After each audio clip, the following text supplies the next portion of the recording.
une offre de procuration pour une statue Eriny distinctive, le tueur en série secret Bruce Ernst suit Kate Horna de retour chez elle d'une vente aux enchères. Hanté par une vision imposante d'une figure de chouette rouge, Bruce assassine Kate et vole la sculpture.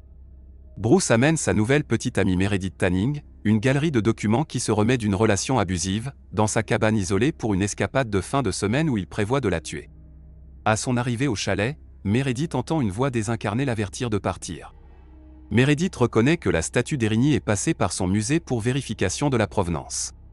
Pour l'empêcher de creuser davantage, Bruce affirme que sa sculpture n'est qu'une réplique. Meredith prend toujours une photo de la statue et l'envoie à son amie Wendy qui travaille avec elle au musée. Les tensions s'intensifient entre Meredith et Bruce alors que Meredith devient de plus en plus perturbée par des événements étranges comme la vue d'une femme inconnue qui passe à l'extérieur.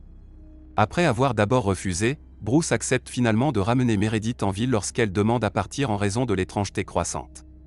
Alors qu'une autre vision du hibou indique à Bruce qu'il est enfin temps de la tuer, Meredith reçoit un appel téléphonique de Wendy. Wendy avertit Meredith de quitter la cabine immédiatement parce que la sculpture d'Eriny a été signalée volée et la femme qui l'a achetée a disparu. Une fois que Meredith retourne dans la pièce principale, Bruce lui tranche soudainement la gorge, ce qui semble tuer Meredith. Bruce brûle les vêtements de Meredith, détruit son téléphone et se masturbe avant de retourner dans son corps. Ayant apparemment survécu au taillage, Meredith frappe de façon inattendue Bruce inconscient avec la statue. Quand il se remet du traumatisme crânien, Bruce remarque un morceau de son crâne qui lui rentre dans la tête. Bruce vit alors une série de visions et de rencontres étranges qui incluent un chien agressif, Kate, Meredith, une autre victime nommée Leonora, et d'autres figures masquées comme Fury du théâtre grec.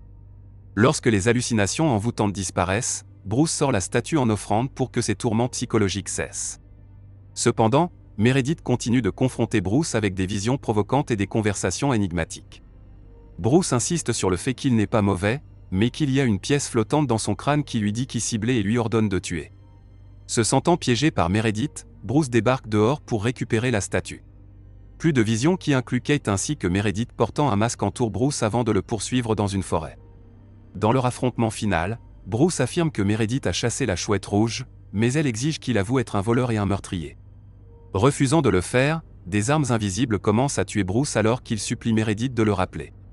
Une coupure soudaine à la réalité montre que Meredith a survécu à sa coupure en mettant du ruban adhésif autour de sa gorge et elle se tient maintenant en regardant Bruce se tuer sur le sol de la forêt.